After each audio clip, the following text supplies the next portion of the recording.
If you only know how to behave, you're just a domesticated house cat or a lap dog. Yeah. You have to push beyond the persona, and that's what the integration of the shadow does from the Jungian perspective. It's like to pull that monster that's been edited out of you, to pull that back in and to allow that to reveal itself within your increasingly sophisticated way of being. And then you're not just a persona. You can't escape from your persona unless you can say no. Like, here's an example from popular culture. In the Harry Potter series, Harry Potter's obviously the hero of the story, but he's touched by malevolence, right? The only reason he can stand up against evil is because there's some evil in him that he's incorporated, essentially. Well, and that's exactly right. And the persona, if you're a persona, then you're an obedient citizen. But the problem with being an obedient citizen is that if the society tells you to march the Jews off to the death camp, for example, and you're obedient, then that's what you'll do. And it isn't like society is civilized and then all of a sudden you're performing some act of atrocity. That isn't how it works. It's like you're obedient citizen and then you're asked to violate your conscience a little bit. Yeah. And you have to, because you don't have anything other than that persona. And that's obedience. And so a little more obedience is demanded, and you say, okay, well, and then you're a little bent, because the society is becoming a little bent, and then you're a little weaker.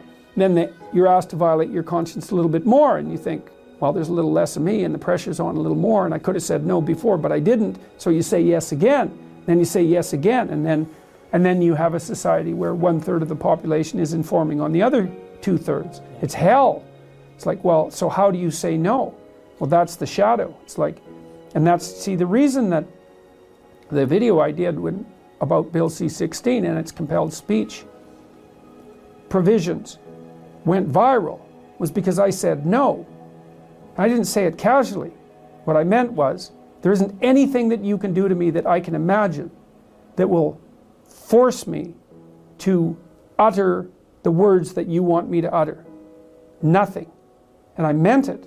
And when I made the video, I think people could actually tell that I meant it. And so I took this abstract problem and made it concrete. I said, no, that's not happening. And that's part of the incorporation of the shadow. But in this regard, the shadow is actually benevolent, not malevolent. Well, once it's incorporated, yeah, well, that's the thing. Yeah. And I don't know what to make of that in its entirety, because it sort of means that it means something like, because one of the old metaphysical problems is, why would God allow evil into the world? I think, well, maybe God didn't allow evil into the world. Maybe God allowed the possibility of evil into the world. That's different. And maybe the world with the possibility of evil is actually a better world than the world without the possibility of evil.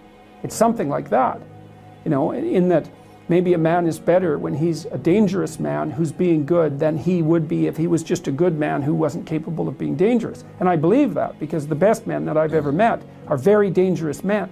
You don't mess with them. So, and you know that as soon as you meet them. Do you think weak men can be virtuous? No. Because I think that when you're weak, let's say that signals that you don't have the options to sin. Right. Which is something that creates resentment, and resentment creates corruption. Mm-hmm. So in this sequence, do you think that someone without teeth or without the options to sin can be good? See, that's a real theological question, right? Because the question you're asking is, and this is tied up with the idea of free will and evil, can a person who doesn't have the option to be evil be good? And I would say no.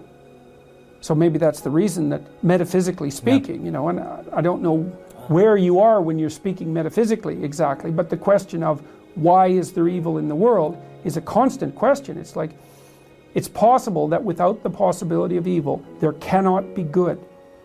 Good requires the possibility of evil. And maybe good is so good that the fact that it requires the possibility of evil is acceptable. Maybe it's even desirable.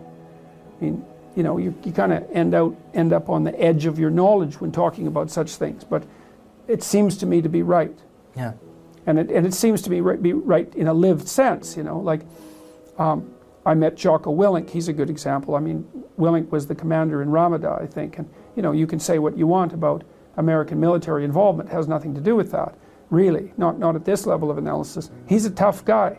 I follow him on Twitter. Yeah, so you know. He gets up every morning at 5:30, Exactly. 4:30. He's a tough guy. He told me quite straightforwardly that he was one of those kids that as an adolescent could have gone either way, right? Yeah. He could have been a highly successful street criminal. Yeah, probably. Right, but probably. Well, you can see it. But he decided not to do that. He's psychophysiologically intimidating. He's a big guy. You can tell he knows how to use it, and you can tell he used it. Yeah. But as far as I can tell, he's a good person. And that's actually, all of that capacity for mayhem is part of what makes him a good person. Yeah. And people know that. That's why they're listening to him. Yeah. And like I said, the other people I've met the men I've met who are good men, they're all like that. They're all dangerous. They're all dangerous. Yeah. Have they all been not good men before? Or is that not part of becoming a good man? I would say they've certainly all done things that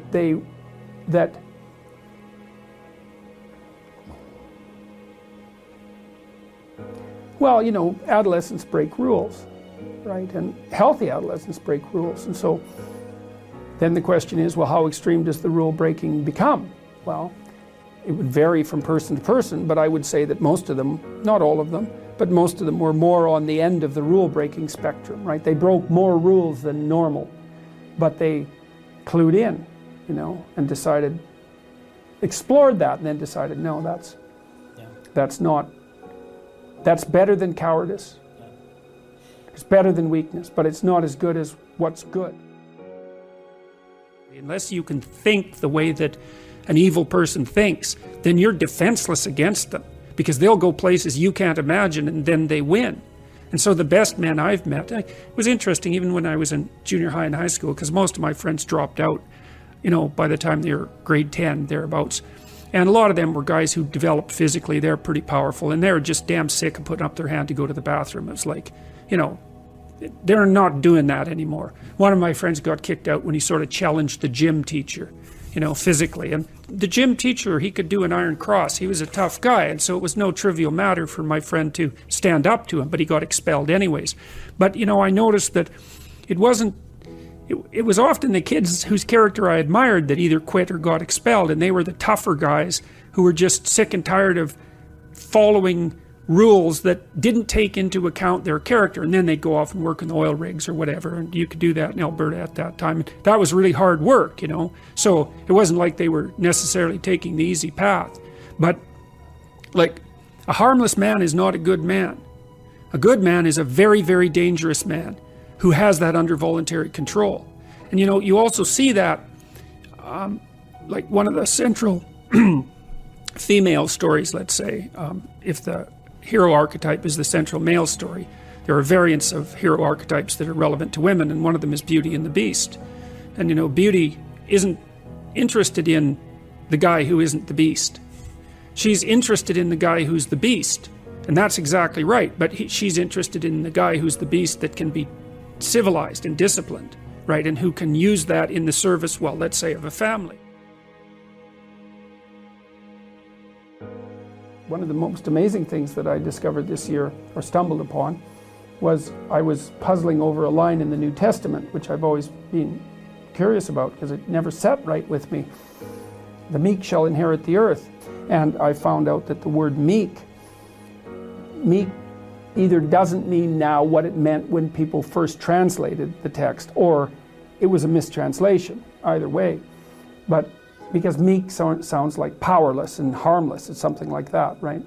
But what meek actually means, it's the derivation of a word, it's the translation of a word that meant something more like those who have swords and know how to use them but keep them sheathed.